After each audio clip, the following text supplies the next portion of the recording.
this charm. Okay, West Virginia. I remember it well. Jay has left Tom to his own devices, Yep. and Tom finds a way to make a phone call to his wife in Boston. What did he think he was going to gain out of doing that? So, I don't think Tom's concern was about speaking to Samara. I think it was much more about establishing that his son was okay. Ever since he found out that Zach was at risk, which was all the way back in New York pretty much, he's had this long journey with the thought of his son being in danger burning into his mind. So for him, I think he just needs to know that Zach's all right, and he can't trust Jay enough to really believe that everything's okay. He needs to hear it from Samara. So it's settling his own nerves, because by this time he's becoming less selfish and more focused on the well-being of his son, and the thought of anything happening to Zach is just killing him, so he needs to know. Okay. I was wondering whether subconsciously he felt that by having access to the phone, he didn't actually phone the police, but subconsciously he felt as though he had regained maybe a bit of control from Jay and had got one over on him. I think that's definitely true. He does get a semblance of control. This is a moment where he starts to be a journalist again as well. He goes back to being who he was, the person that he used to like but has kind of forgotten, and now he's investigating. He's doing something clever, and he is finding out more than Jay wants him to know. And I think that is important for him to feel that he's not being a passenger on this journey, but that he's starting to be proactive and try and determine the outcome himself. Okay. On the thought about the journalist side, on previous cases, he wrote about crimes that had already been committed, so the threat wasn't as real. So what was it about this one that's actually made him take the risk? I think when we meet Tom at the beginning of the story, he's a very selfish individual. He's feeling sorry for himself. He's focused on his career, why he's missing out on things. It's all about him. And I didn't write that in a judgmental way, because I think it's very easy to slip into, especially in today's world, it's easy to slip into comparing yourself against others. And if you're not getting ahead, you're falling behind, and all that sort of competitive lifestyle. And as a journalist, he's finding himself becoming less relevant, maybe. He's not the person who's like the big important name anymore. Other people are coming through and stealing his thunder, and he's worried about being forgotten. What's his legacy, etc., etc.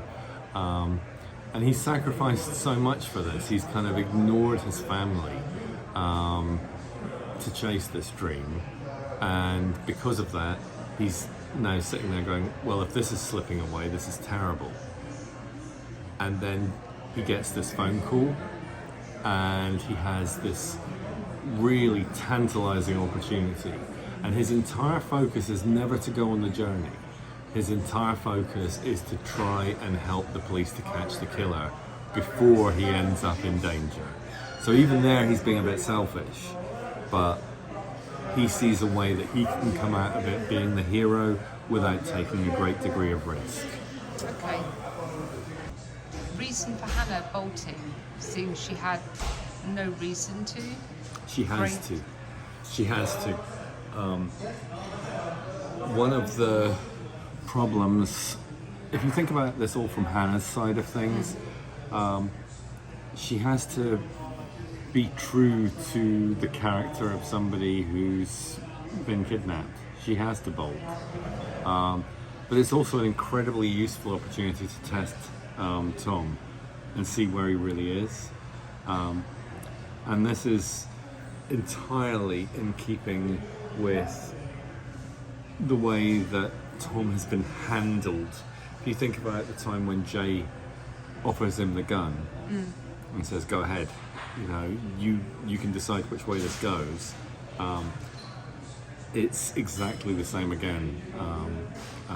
Hannah's doing exactly the same thing to him.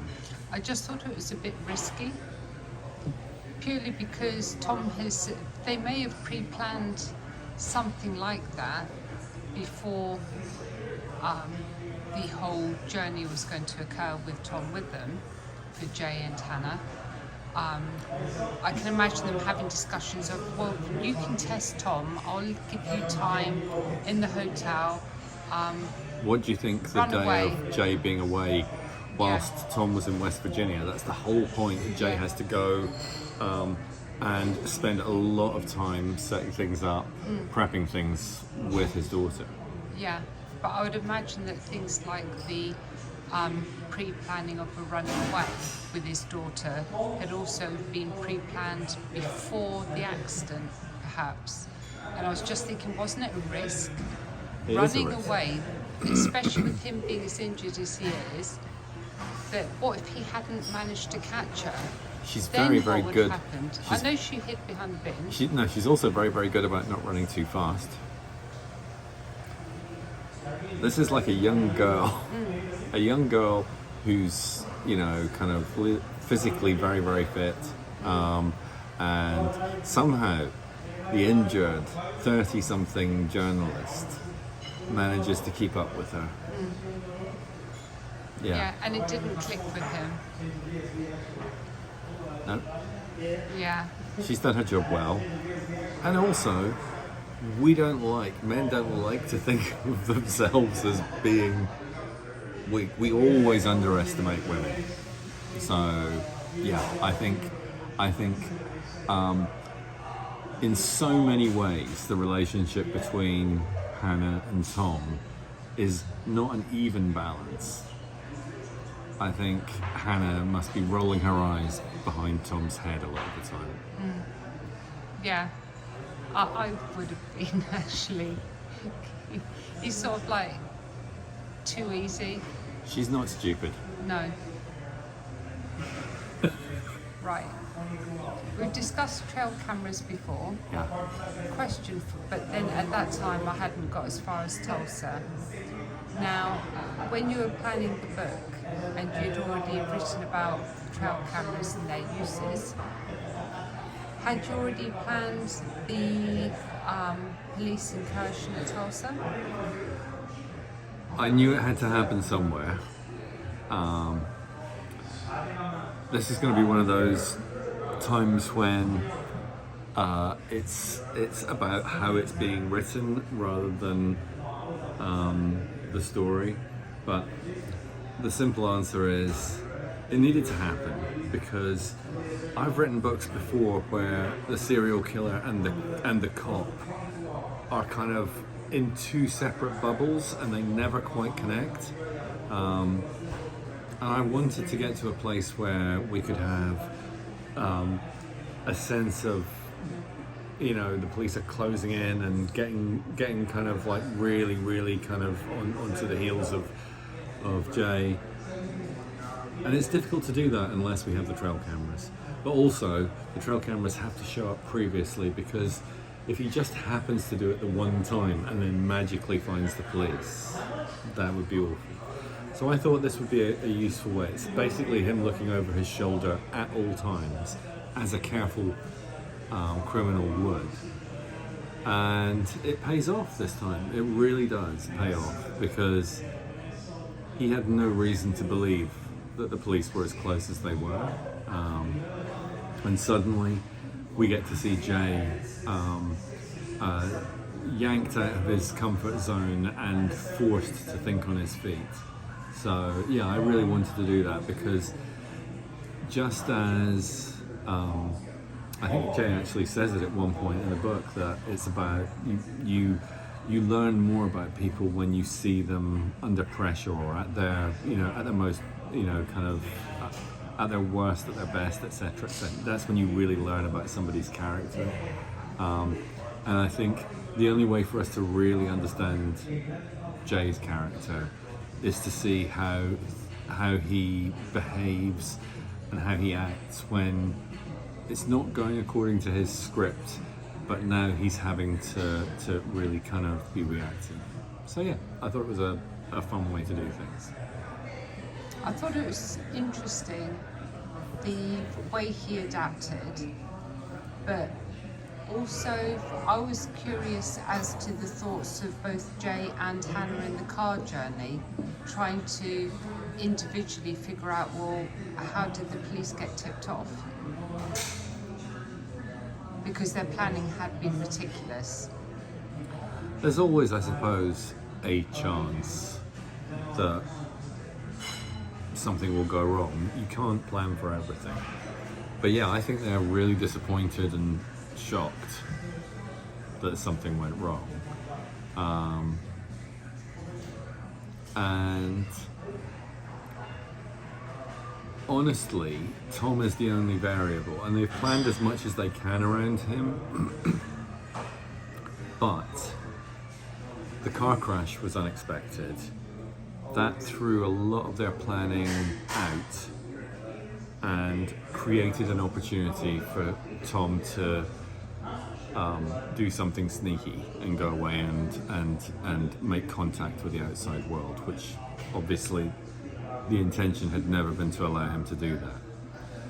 At the point when that occurs, it's then something has happened, but Jay doesn't know entirely what it is. And it isn't until he spots Tom knowing something that Tom should not know that he then goes, how did you figure that out? What have you done? That's how the police have caught up on us. Because Jay is really perplexed when that trail camera goes off. It shouldn't have gone off. How are the police following us? But I think that's what makes it more fun to watch his reaction. Yeah. Because I was thinking for poor Jay in that situation, he's not careless. He's got away with so many murders. Yep. That it's not, and the police have never connected or been that close on the trail to him to find one of his storage units with a vehicle there. So it must have. And he plays him. on. Yeah, and he spends so much of his time playing on police prejudices and people's prejudices, which I think is kind of ironic considering that he's a victim of it. He uses that in terms of he always provides a false reason for somebody being killed, gives the police a false trail to follow, even if it's just a simple thing like a note or an item left at the scene, whatever it is, just that kind of little distraction, because people like going for those simple answers. If I put something at a crime scene and that one incongruous thing doesn't fit, then people will ignore the truth just to try and find something, even if it's completely wrong, something that fits, something that's easy to understand, something that's easy to believe. So yeah, he's very, very good at what he does. All right. How did you conceive of the characters of Jay, Hannah, and Tom? With Jay, I wanted to create a villain who wasn't obviously a villain. I don't like the idea of having villains obviously always being kind of these sinister characters who ooh, as soon as you look at them, they're scary and evil. I actually think it's much more frightening to have ordinary people pushed into a situation where they become evil or become very, very scary. So Jay was essentially a normal, upstanding person, in some ways a victim, who then became a really driven and motivated killer. And I tried to think about what kind of personality that would be.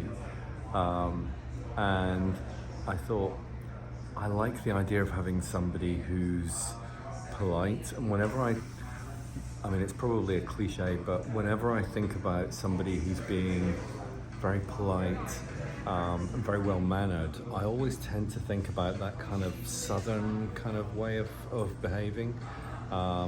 Somebody who's got traditional values, somebody who's respectful and dignified, because I think that's the kind of person who an injustice would hurt the most. So that's kind of where he came from. And I also like the idea of a southern way of speaking, because I think if you have that kind of richness of language, it allows me to have a nice contrast against the way that Tom would speak, against the way that Leo would speak. It just creates a nice bit of individuality, a bit of identity for them. Hannah, whenever I'm thinking about Hannah, I'm actually thinking about Juliette Lewis from Natural Born Killers. Obviously a very much more restrained version, but that kind of sad but strong female role where life has been really unfair, and she's just had to kind of keep going, but she's got a real sense of defiance in her. I didn't want to go with the kind of Ripley strong female kind of cliche again that you would have. I wanted it to be somebody who had a bit of vulnerability. And then Tom's a strange character, because I really wanted him to go not just on a journey across America, but I wanted him to go on a journey from being somebody who's quite selfish, who feels sorry for themselves and puts themselves first, to somebody who, through various different sorts of adversity, finds themselves having to be prepared to make sacrifices, having to put others first, even if it means jeopardizing their own life.